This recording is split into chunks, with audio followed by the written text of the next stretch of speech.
3, 2, 1, top. GN et la bicyclette de Marx à Merckx. L'histoire avait commencé bien avant, sans le petit G impensé, puisque le père lui-même était incréé. Il y avait cette année sacrée l'apothéose de Grand-Père N, avec Paris-Roubaix et Tour de France, avant la suspension du monde jusqu'à 1918. Puis Grand-Père avait raccroché forcément. Puis Grand-Père N avait eu des fils. Pour eux, il avait acheté ce livre en 36, année de tous les espoirs. Père et son grand frère l'avaient lu et relu. Cousin P et frère E, à leur tour, l'avaient lu et relu. Mais ses mémoires étaient hors du monde du petit G. À la suite de cousin P et frère E, Père avait rouvert sa passion, évanoui après son frère. Cette agitation était toujours hors du petit monde du petit G. Pour le petit G, l'histoire commença avec frère E, emporté par l'élan familial, contaminé par cousin P. Ces deux-là suffisaient donc. Dans les sous-bois et sur la route, il arrivait qu'il gagne. Le petit inventeur inventa, assista, planifia, non pour sa propre passion mais pour la passion d'un autre. Il n'était pas dans le vélo, il aidait frère E. Marx eût-il pratiqué le patinage, la voile, la course à pied, que le petit G sans virus eût assisté, tenté d'inventer.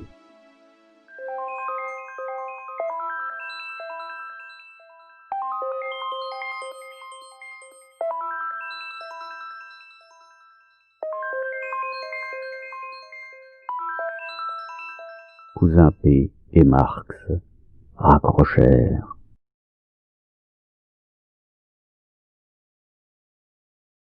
Il y avait certes dans le sous-sol souvenirs et présents cyclistes, les restes des vélos fabriqués par père et son grand frère, le vélo de mère, cadeau reçu pour son certificat d'études, avec une trottinette suisse donnée, le premier vélo de Marx offert, qui devint le premier vélo de sœur M, puis le premier vélo de G, qui pédalait joyeusement dans la gadoue au bord du fleuve pour suivre les grands. Et c'est un jour au pédalage, la motocyclette orange de sœur M. Mais il n'y avait plus de passionnés, d'obsédés du vélo. Ces cycles étaient devenus utiles, tout simplement utiles, sans âme élevée. Valise des pièces, maillots et cuissards de Marx, aux côtés de la valise électronique de G.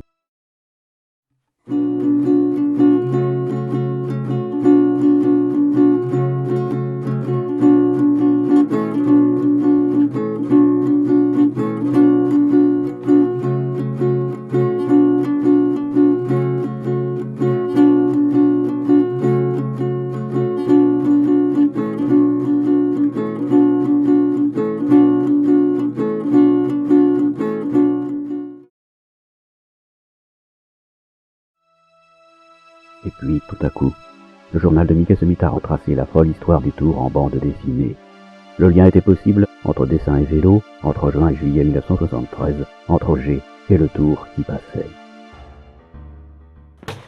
Tout le passé du petit entraîneur presque muet ressurgit dans le bruit des roues libres et des musettes jetées après le ravitaillement. Le Tour de France saisit G. Et G fit acheter le miroir avec ce fin vélo orange de Louis. Ce vélo 51, même cousin P le lut.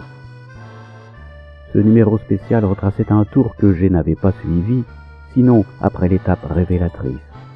Les couleurs étaient décalées, les commentaires de fête pas toujours bien lisibles, mais G les connut par cœur.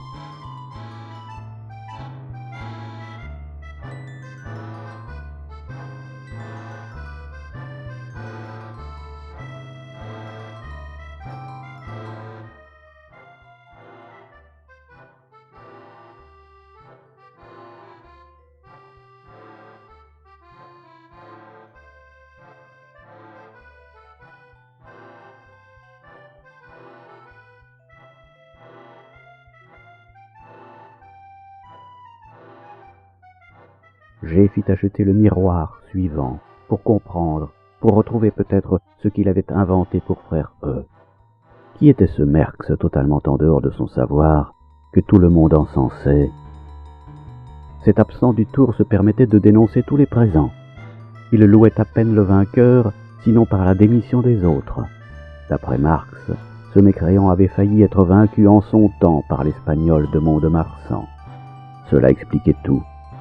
Et puis, dans ces mêmes pages, j'ai rencontré et l'histoire et le mythe, remontant, retrouvant un savoir qu'il n'avait que frôlé jusqu'alors, car d'autres le portaient. J'étais obligé de continuer tout le restant à pied, pour aller jusqu'à Sainte-Marie de Campan pour réparer ma fourche, parce que je n'ai pas changé de tube.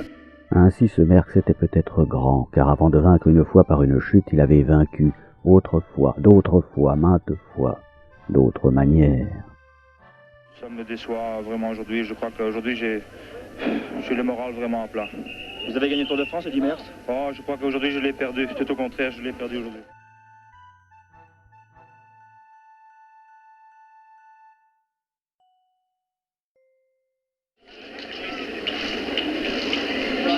Merci.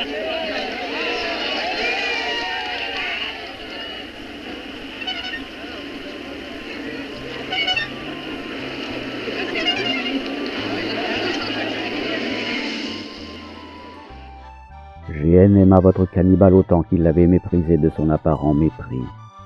Il s'enthousiasma peu à peu en suivant le Tour 1974, écoutant par sa boîte à chaussures, préférant imaginer plutôt que voir, tout en inventant son plus grand jeu jamais inventé. La boîte à chaussures. Ce jeu, initialement et petitement prévu pour des rallyes de petites voitures, après une longue mise au point, utilisait des parcours de toutes sortes, peints sur des cartons ajustables à l'infini, plats, pavés, cyclocross, ascension de toutes catégories. Vélodrome, pavé, départ, cyclocross, troisième catégorie, plat.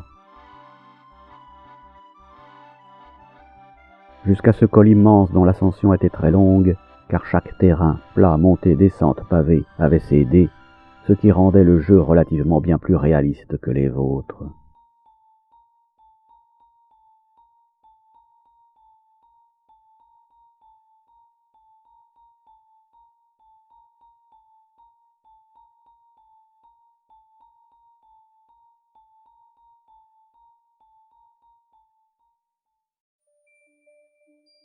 Ces dés pipés au nombre de 5 reflétaient les forces en présence dans chaque équipe, que j'ai repeignait chaque année aux couleurs des nouveaux sponsors.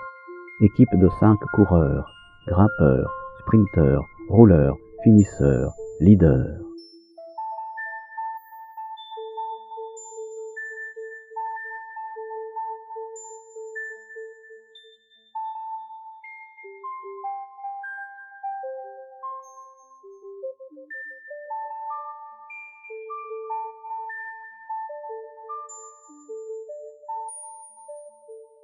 Les règles de son grand jeu étaient aussi précises que celles d'une véritable course.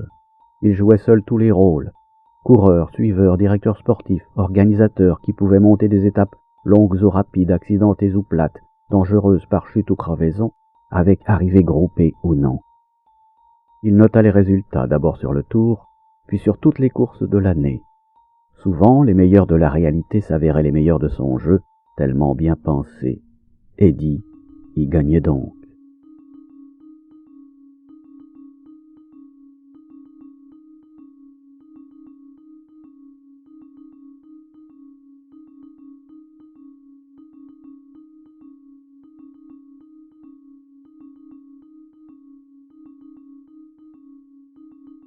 Dans le cyclisme du monde vers chez les cousins, GN suivit sa réelle victoire mondiale à Montréal, désolant Thévenet, Poulidor, votre poupou, et Mariano Martinez, dont le journal du centre de chez père et mère narrait les exploits. Geneviève Gambillon, la petite infirmière de Gennevilliers, y retrouva son maillot arc-en-ciel. Votre pays était formidable.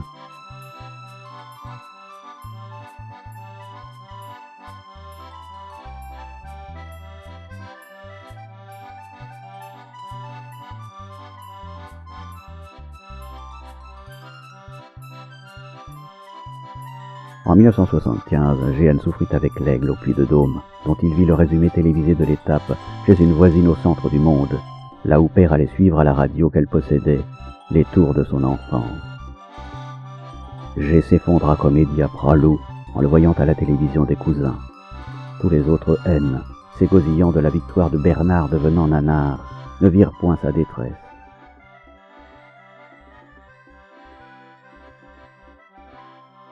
j'ai eu mal à valoir, où l'aigle finit par chuter, en un lieu où père aussi était tombé.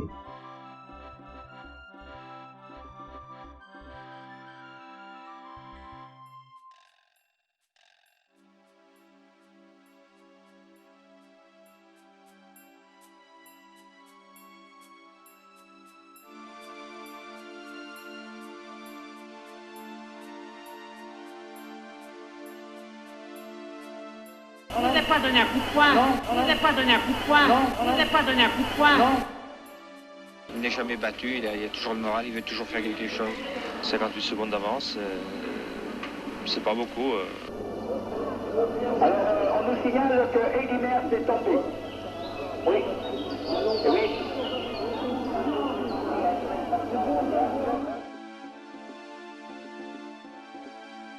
Il le découvrit enfin, énorme, impressionnant pour lui seul, à son arrivée dans votre ville.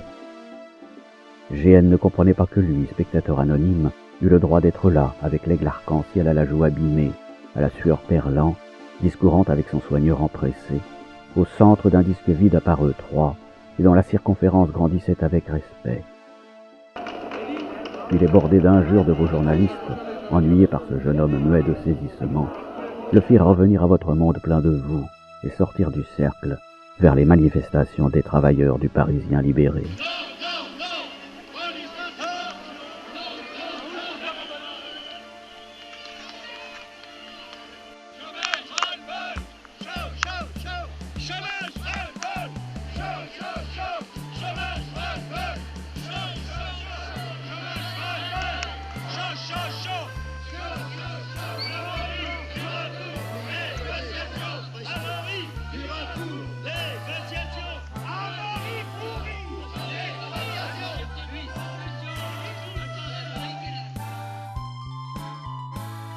Le lendemain, loin de votre foule, au lieu du départ, l'enchantement n'y était plus.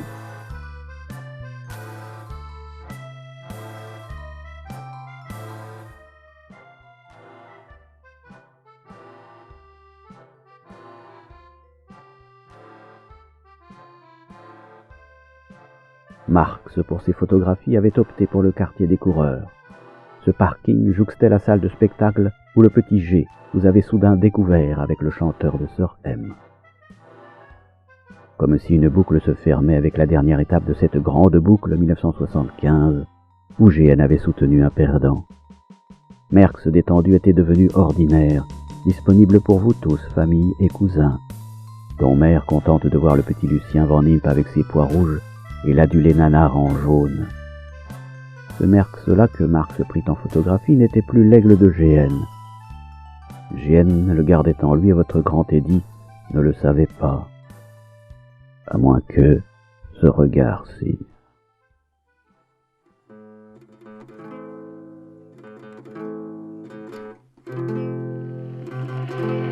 À l'arrière, un drame toujours. Dans une atmosphère étouffante, à 2 km du sommet, un homme zigzague sur la route. Ce coureur, c'est l'anglais Tom Simpson.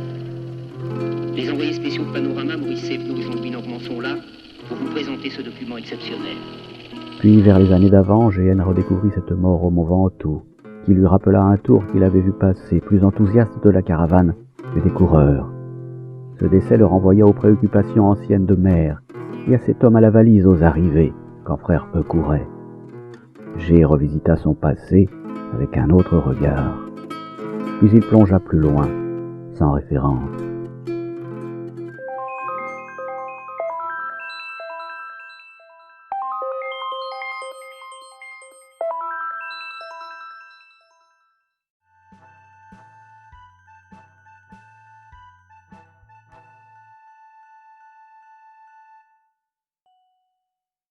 Ainsi G remonta l'histoire sans retenue, dans le mythe transmis de génération en génération, mais qu'il avait laissé à Marx, ses cousins P, AP après père et l'oncle disparu, eux-mêmes AP après grand-père N.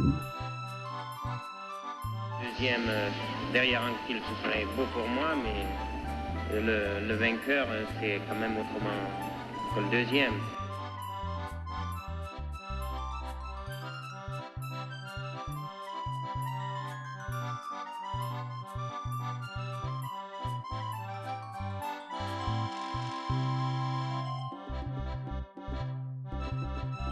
J'ai repris le flambeau abandonné par les uns et les autres, plongés, eux, dans d'autres activités.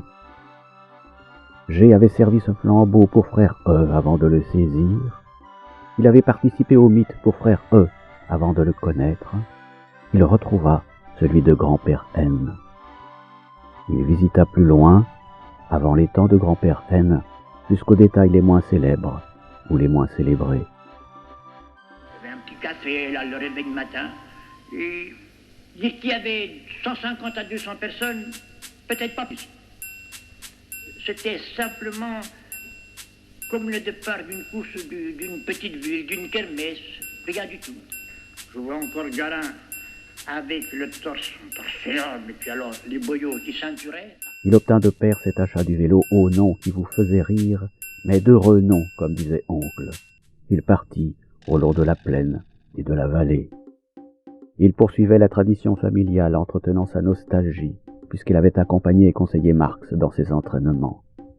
Il aimait le vélo, mais le vélo ne l'aimait pas, lui déchirant la poitrine, sauf en cas de canicule, où la chaleur suffisait à l'accabler. Mais il aima ces routes immergées dans le mythe familial et finalement aussi dans le mythe littéraire, d'Alphonse Allais, Neruda, Bernard, Beckett, Leblanc, Romain, Zola, Blondin, Jarry, qui avaient fréquenté les mêmes voies que lui, et pourquoi pas les mêmes voies. Il s'acharnait pour se soutenir solitairement. La lutte contre le vent valait la lutte contre votre indifférence. La lutte contre les côtes valait la lutte contre votre agressivité. L'arrivée vaudrait-elle son succès parmi vous, ou l'échec signé par le retour à la case départ? Je savais pas, mais j'avais l'intention de faire le maximum. Et vous l'avez fait le maximum, Valco, ne pleurez pas. Fin des commentaires.